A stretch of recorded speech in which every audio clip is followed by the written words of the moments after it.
So Ben, thank you for being here. Well, thank you, Mindy. It's great to be here. So if you don't mind, would you give us just a little bit of the history of healthcare delivery in the country? Well, first of all, I thought you covered the major issues very well on the setup. I mean, I think there's a couple of things we can think about in terms of healthcare delivery in the U.S. And what I like to focus on are what are the big changes that we've seen over the last couple of decades. So we've seen this massive move towards consumerism in terms of how we deliver care. That was very different from a healthcare system in the 1950s, 60s, 70s, 80s. That consumerism really didn't even start till the late 90s. So that's one issue.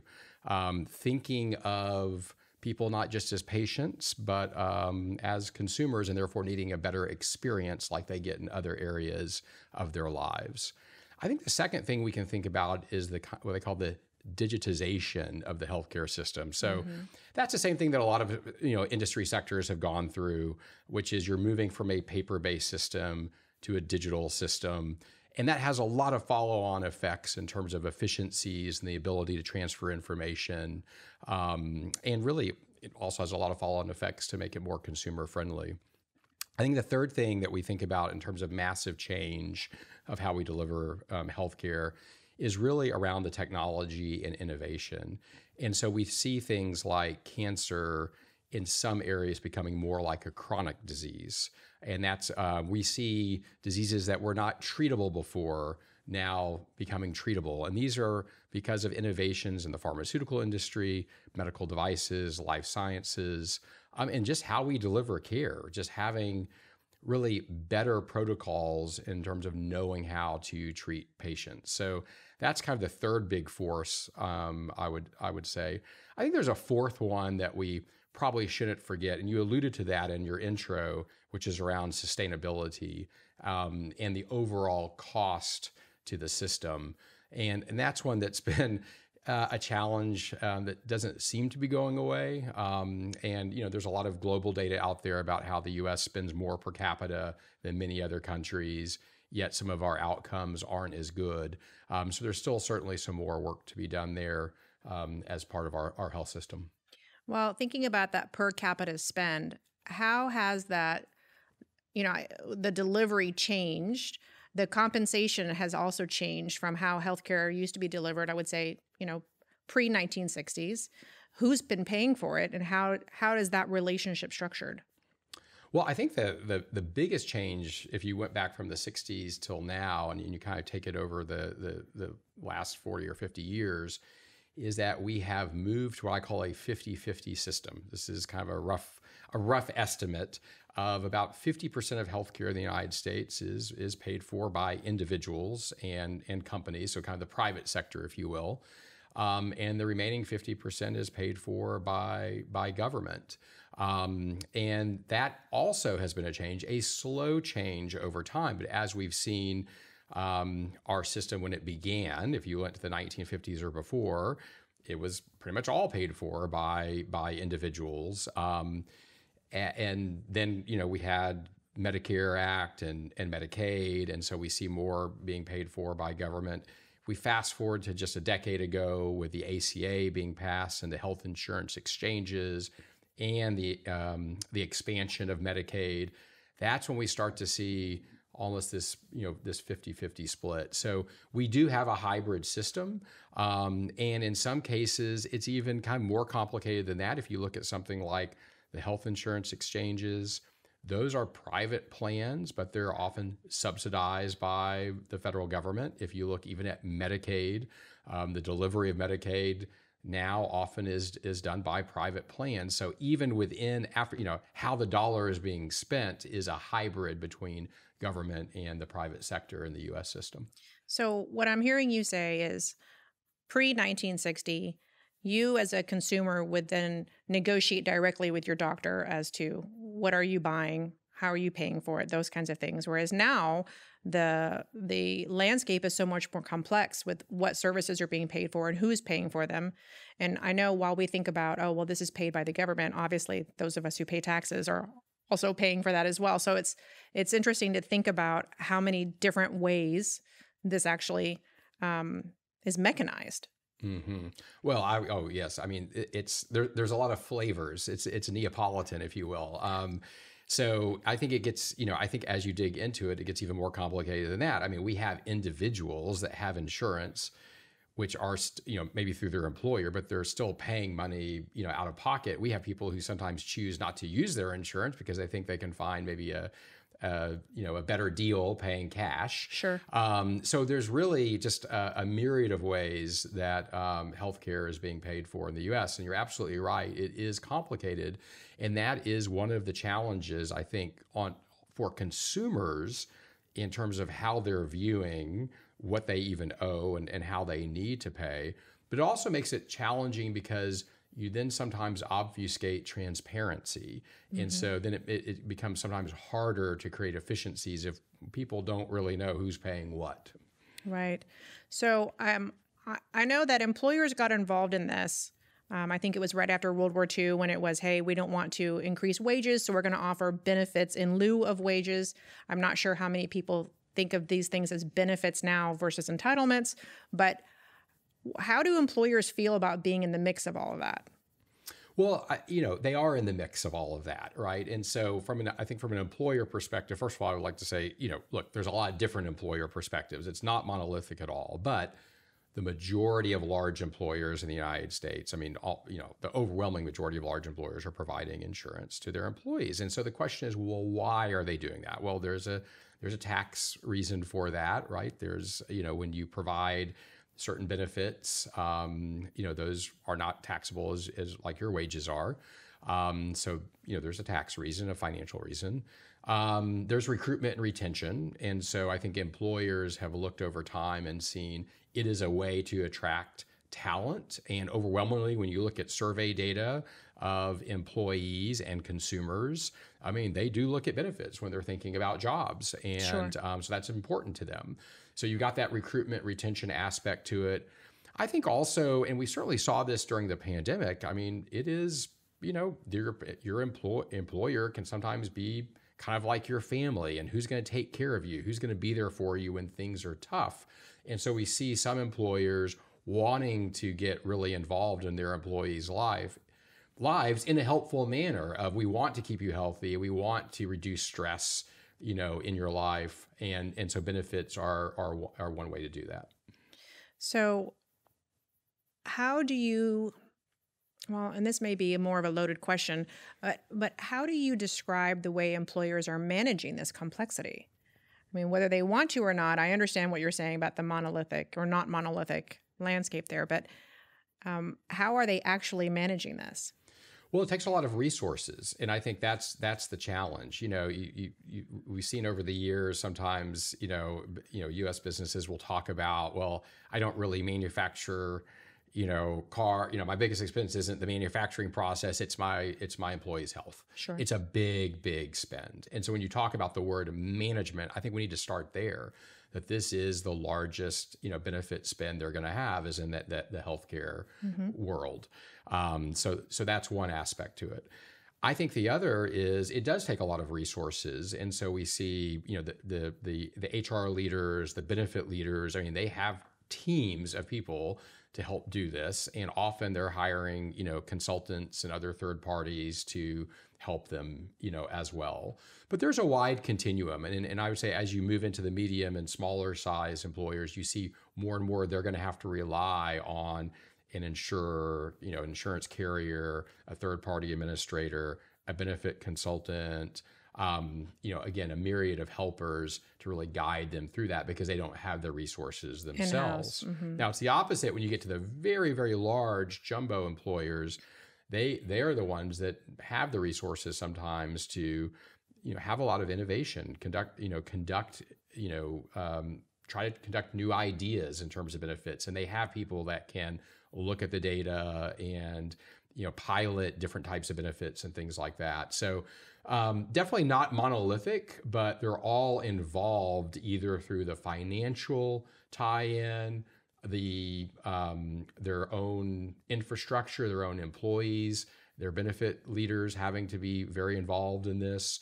And then from that, they kind of fall along a continuum of a lot of innovation versus just trying to get it done. Yeah, no, I can completely get that. And I would imagine that the spectrum also ranges on how they're measuring ROI on those programs as well. Well, ROI is always very interesting to employers with that spend, and there's a lot of different ways to go at that. So I think at the more sophisticated levels, when you're looking at ROI for any type of health benefits program, you're really looking at are we actually improving health? Are we reducing cost? Those can be sometimes very hard to measure because it's very hard to pinpoint all the interdependencies that went into that change. How can you prove it was, just your health insurance or a standalone health benefit that did that? But that's kind of the gold standard. How did we move the needle on employee health and outcomes? How do we move the needle on cost efficiency? From there, you look at other kind of proxies of ROI. And so then you look at things like utilization, awareness, satisfaction. So what's interesting about we've seen in some of our research over the years that sometimes employees are very satisfied with health benefits, even if they haven't used them. They just want to know that they're there. There's other type of benefits that when they use them, they have higher satisfaction. So that's kind of an interesting phenomenon as well. Sometimes just offering it is good enough. Yeah. And it's and interesting to see like when that 5-star metric comes into play of, how people are evaluating things and versus how granular something can get from an objective number. So I'm with you on that one. Your experience and research has looked at things in a very universal perspective. We've been talking about the employer view. What do you see that's coming up or trends from the healthcare provider side? Well, I think the healthcare providers, look, they're part of this, this giant ecosystem, and they're living through those trends I was talking about, the digitization of the system, more consumerism. So they're having to respond to all of those.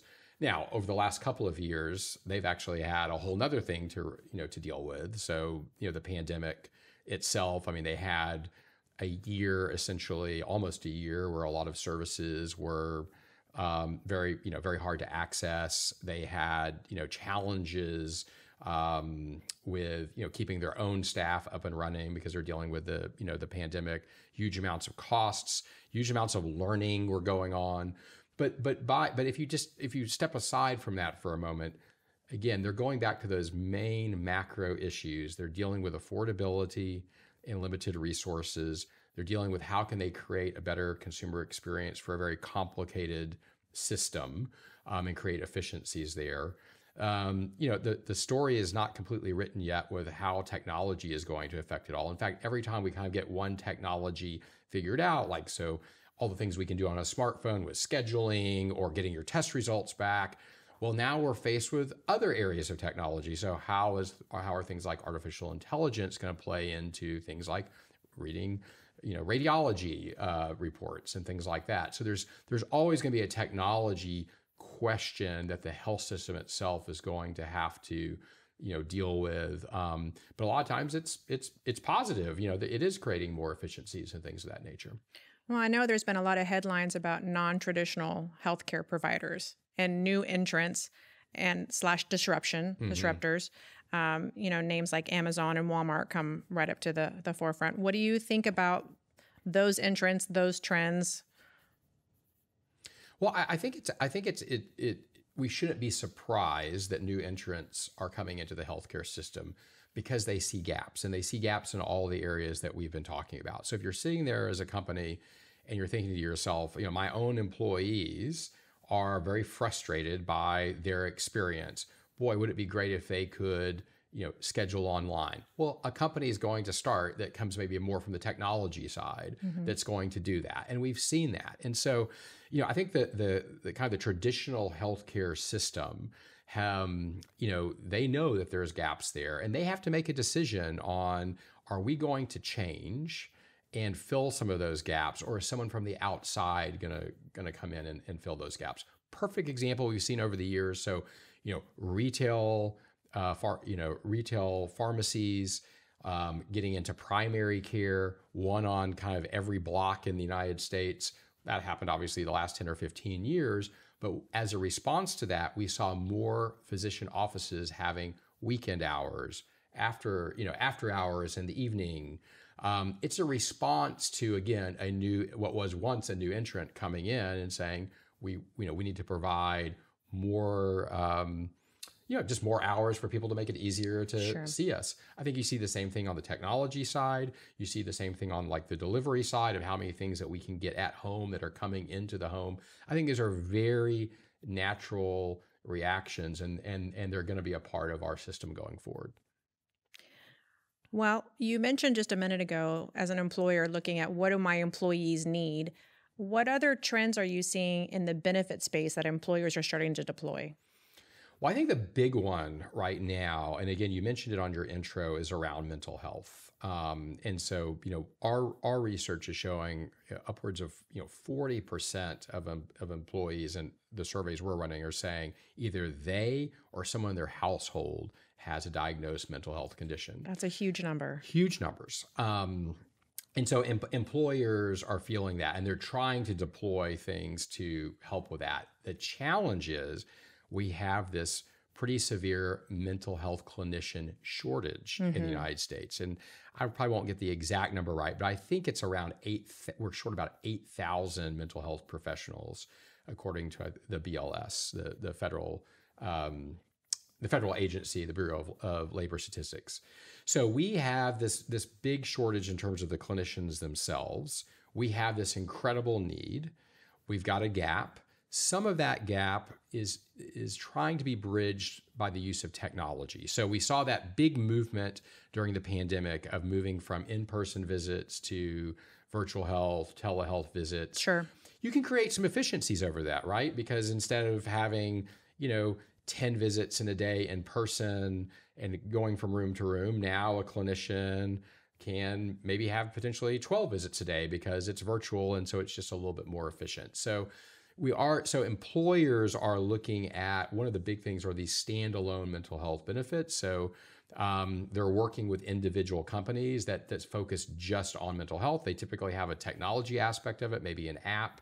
They might have a lot of educational materials on it, that you may have the ability to text with a clinician of some sort. You may have the ability to have a televisit or a virtual health visit from that, from your smartphone. We even see things like digital therapeutics, so even FDA approved therapeutics that are run through your smartphone. So there's a lot of interesting things happening out there, but I would put that as probably issue number one on employers' minds right now, which is how can we help our employees deal with some of these mental health challenges? What do you see around direct primary care or dedicated provider access? I mean, you talk already about there being a shortage of providers on the mental health space, on the traditional physical health space. I know that's been a conversation for quite some time, both on nurses as well as physicians. Well, I think there's a lot of things. I mean, there's a lot of innovation going on there. So, one of the things that we see from, again, our surveys of employers is they're trying a lot of different things. So we've seen renewed interest in things like on-site health clinics, near-site health clinics. So we want our employees to have as much direct access to primary care as possible. The other big interest that we've seen is what's being called virtual primary care. So same idea, but now you're doing it through a virtual visit or a televisit. And that can be done different ways as well. I mean, that could be where you have more of a relationship with a single primary care physician or nurse practitioner virtually, or it could be more of a kind of a traditional virtual telehealth visit where you might have a different provider each time you talk, but they have all of your information readily available. Again, we're still getting back to that same issue of having a relationship with a clinician, having access, having them help you with some navigation and guidance. So employers are looking at things like that as well. They're really looking for anything that can connect the dots for employees. They know they lose a lot of time out there trying to navigate the system, especially with the handoffs between primary care, specialty care, the handoffs between chronic disease management and something that's more acute, the handoffs between mental health conditions and chronic conditions as well. These are incredibly important to employers. listen, the data is out there. People with a chronic condition and a mental health condition are going to spend about 3 times more than someone with just a chronic condition in the health system. So there's a lot of interplay there. Part of that solution is having primary care readily accessible for the employee. So with some of those innovative approaches you talked about, have they been around long enough to see any kind of success rates or? Well, I mean, I think some of them have been around for a really long time, and they kind of come in and out of vogue, right? So like the company doctor, the on-site primary care clinic. So for some companies, they've had these for years because they may have an OSHA requirement to have a physician on site. Others, I think other companies saw this as an opportunity to provide an incredible amount of access and convenience. So yes, those are well tested methods. They tend to be, they tend to have, high success rates in terms of employees like them because there's this easy access, and you tend to get some better, care management that way. I think the newer thing that we're seeing, of course, is the virtual primary care. I mean, virtual visits have been around again for a long time, but now we're trying to connect that up with a true primary care relationship, a true navigation relationship. So that's a little bit newer. I think there's some promising, certainly anecdotally, there's some companies that have done that and they think it's been very successful. I think, something certainly to watch, and there's a lot of interest there as well. But there's a lot of other things, happening out there in terms of, more and more things, being delivered as we call these point solutions. So employers are starting to, help their employees through, if you have like a chronic disease, disease management being done through an individual point solution, a company that just specializes in diabetes management or GI management or COPD, what have you. And they've got clinicians available as well. A lot of times it is done, virtually. Some, test kits can obviously be sent to the house, but these can be very nice ways to continue care in between that physical doctor visit, which sometimes can be only a couple times a year. Right. So you mentioned earlier about benefits being an aid for recruiting and retention. And we talked also about how there's this labor shortage. In fact, I think the jobs report that just came out was over 500,000 open jobs. So 2 open jobs per worker right now. Do you see ways that employers can leverage those benefit programs better for those goals? Oh, absolutely. So here's the golden opportunity for employers. So, and it goes back to what I was mentioning earlier, that sometimes you offer a benefit and just offering it is a positive for employees. Sometimes when they use it, it makes it incredibly positive, but they have to know about it. And that's one of the challenges out there. There's a lot of, I would call, benefits being left on the table that employees aren't taking advantage of. Here's a perfect example of that. We know that about 20% of employees through our surveys are saying, we're not getting care and we're not getting prescriptions filled due to cost. The irony of that, these are people with insurance, by the way. Sure. The irony of that is sometimes that care was absolutely free. People didn't realize you get an annual exam every year for free. You get your immunizations typically for free. Many companies have put in free mental health visits, a certain number of free mental health visits to try to address the mental health issues. So you have employees on one hand, they're actually forgoing care because they think they can't necessarily afford it. And on the other hand, it may be there available to them for free. So there's a challenge there. And that challenge is, how do you engage employees? They're working, you've got to communicate with them, you got to tell them about this benefit and explain it all. And frankly, most people don't pay attention until they really need it. Right. And so it's what the focus and the investment that we have seen and that we're really following through our research is how can you have better engagement? How can you use the technology in the digital world to create nudges? Can you put reminders for people? Have you signed up for your annual exam? Do you know we have this? Can you put together benefit packages that connect the dots for people when someone has a life event or they're faced with some sort of hurdle? It's not just telling them, well, you've got health insurance. It's also helping them to understand, well, you've got health insurance, but if you need to convalesce at home, we have a meal program where meals can be delivered to your house. Or we have, a lot of times when you have you get diagnosed with a chronic condition, you might have some questions and need some support on the mental health side. We have that. It's about bringing all of that together to help the employee understand we're here to actually address your whole health, and we're going to help connect the dots and not just leave you with a page of a list of benefits that you have to navigate through yourself. So there's great opportunities there for engagement. I think the opportunity side is obviously super positive, but I can also imagine just the messaging challenge of how to be warm and embracing of employees without being too patriarchal or invasive. And I think a lot of employers, at least the ones that we're talking to, get very concerned about overstepping that line. And so it's interesting to hear your take on that. When you talk about employers messaging or making available a total health solution, how much do you see as being talked about from a more of a proactive approach versus a reactive approach? I mean, obviously we know that's where the expenses is on the reactive, but to your point, people don't always think ahead.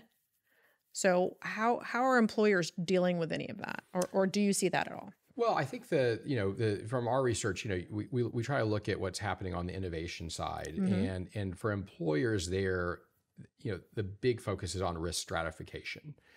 And by the way, this even gets to your point you were making earlier about what, overstepping your bounds, versus not overstepping your bounds. So first of all, a lot of employers, they're not, they're having a third party reach out for them, right? Sure. So they keep a firewall there between, their employees' actual health condition and kind of the advice they're giving. That's happening, from a third party. I think the other thing they have to, they have to think about is it's the shotgun approach is just not very effective. Of just, we're going to throw everything out there, see what sticks on the wall, and people can find that. And so if you use risk stratification, and that's, obviously health data shows that, and people's carriers, their insurance companies help with that. But, also we're seeing innovative employers start to, have surveys that kind of delve into a little bit of the social determinants. What is your access to nutritious food? What are your transportation needs and issues? And this is where we're getting at the whole health, the whole person. Yeah, we're putting their lives not just in the context of their workplace, but now we're putting their lives in the context of where they work, where they live, well, where they work, of course, but where they live, what their family situation is, what their transportation situation is. Are they caring for dependents of two different generations? They have an older parent they need to take care of and younger kids they need to take care of. I mean, all of that context really matters. And once you have the context, and once you can start to segment the employee population by risk, by needs, then all of a sudden the communication can be much more useful for employees, and they're actually getting what they need. Or when they raise their hand to say, I need help, that the communication is there that's connecting all the dots of, you say you need help, did you know we have X, Y, and Z that can help you? Right.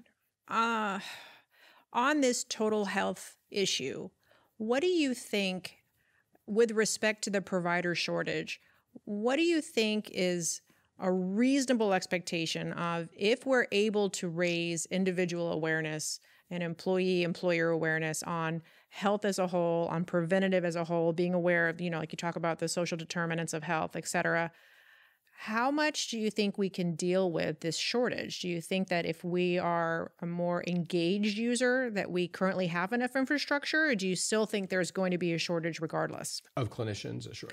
Providers, yeah. Yeah, well, listen, I've been doing this for a few years, and I would say that maybe just two, yeah. Right. There's always, throughout my career in research of the health industry, the health ecosystem, and what employers are doing, there's always been a shortage of one clinician or another. It never goes away. There's always going to be some sort of constraint there, and so I think that actually is important for employers to know. Because I think even when an employer says, we're offering a new mental health benefit because we want to make sure you have more access, There are people who go through that list of trying to find a mental health provider, and the first 4 names of the 5 they're given aren't taking new clients. And so we do have to always manage expectations in the communication. Now, are there things that we can do to try to provide employees more access? Absolutely. And we've talked about some of those, right? So some of those standalone point solutions, they're really to do that. They're really to get people to have that access more quickly. Some of the things with technology, luckily, for example, with mental health, technology actually is sometimes the preferred method of interaction. So what we have seen is some of the biggest boosters of telehealth have been people that are having mental health visits. And the clinicians like it, the employees and the consumers like it, and it works very efficiently. We've seen data that shows there's a lower no-show rate for those visits, which is great. So that can certainly be a help with some of the shortages. Ultimately, though, for what employers need to realize is that issues of clinician shortages are a policy issue that have to be addressed by government. They have to be addressed by our university systems. They have to be addressed by our clinician colleges. And we see that is happening in some places. We see more medical schools are opening up. We see more nursing programs that have expanded. We see things like state licensing requirements and having more intercompact licenses where someone licensed in one state can practice in another state. So when there is a natural disaster or there's just a population change, clinicians can move there and provide care and not be kind of locked out for regulatory reasons. So we see changes in terms of the types of care that different clinicians can provide. And so the expansion of advanced practice nurses, nurse practitioners, physician assistants and what they can do, the expansion of the role of pharmacists and what they can do. So it's going to require all of those layers of things to happen to really move the needle on the clinician shortage. There's a lot of small things and important things that employers can do, but we all need to realize this is a societal issue as well. Gotcha. So no, you have to share names. We'll protect the innocent. But in your research, in your travels, can you think of a company that's got it right, that's doing this the way they're supposed to be? Well, I mean, yeah, I obviously I don't share names, although sometimes we'll feature companies in our research from time to time. I mean, I try to look at trends and best practices. I think there's a lot of companies that are doing things right, and I think a lot of companies, especially, rose to the occasion over the last few years. I mean, the pandemic was tough. The change to virtual work, in many ways, overnight for companies that could do that. The shortages, the cultural issues in the U.S., the political issues. I mean, there's a lot of tension out there, and economic tension and political tension, and there's a lot that's been happening. And I would say a lot. Look, there's a lot of examples of U.S. companies that have risen to the occasion. They've said, we're here to help you. We're going to take on some of that responsibility. We're going to boost our benefits. We saw that happening, helping people set up to work virtually. Providing more health benefits. I mean, things like providing 5 free visits, mental health visits, or, free visits for the year. I mean, those things are incredibly helpful for employees to take that financial, kind of burden off the table. Sure. So there's certainly some, I would say, kind of more on the employer benefit policy level and the employer culture level of a lot of great, best practices. I think when you get into the weeds, you see, some innovation that's happening out there. I've mentioned a little bit of that. I think, the risk stratification to go at, and to provide very custom communication, very custom benefits to employee populations. Companies some have done very well in that area, that use of technology. Some have done very, very well in that area. And even the blocking and tackling of things like plan design, just making sure that when you have, when your insurance plan is set up, that it is affordable and makes sense for the employee population that you have, and that there's access to the clinicians they need. So as we're coming to a close on our time, what else do you think employers need to know? Well, I think there's a couple of things that employers should be thinking about. We talked a bit about that engagement and how employers need to have their employees engaged with their benefits, but otherwise they're leaving a lot of value on the table. So one thing is they need support, and decision support tools are going to be very, very important. Some employers are enabling those. So at the point of signing up for benefits, I'll give you a great example. Some employers right now, it's all about, well, if you've got 4 or 5 different plans to choose from, think about what you spent last year on prescription drugs, how many doctor's visits did you have, and fill that out in a worksheet, and it'll help tell you which plan you need to be in. Well, if you think about that, most people are kind of like, well, I have no idea how many prescriptions I filled last year. So you're on the pathway for decision support, but have you really provided that decision support? And so we're seeing more investments in technology around decision support tools that can go back and look at claims data, automatically fill that in for employees and say, this is what you did over the last couple of years, or this is what you did last year, and here's how that might sit with the plans you're looking at this year. So that's just a kind of a tiny example of what we mean by decision support tools, and something that employers need to be thinking about. The other thing is, I alluded to this as well, as social determinants. I think the days of just thinking about their employees in the kind of the work box are over. You have to understand the context of their whole lives. Many employers are thinking about this anyway for their DEI strategies. They're thinking about this, as a way, for recruitment and retention. But thinking about people's whole lives in terms of building the workplace culture, in terms of making sure you've got the right benefits for them. Look, if you're providing all of these benefits and people can't get to the doctor, it's because they don't have transportation. That's a big issue. So social determinants, incredibly important, going forward. So that's the second thing I would say that employers, really need to be thinking about. And then last, I would just say, the kind of the future is not totally written with technology yet, and what we're going to see there. And so the delivery of healthcare by the smartphone in the home, more of it being delivered in the home, diagnosis happening in the home, treatment happening in the home.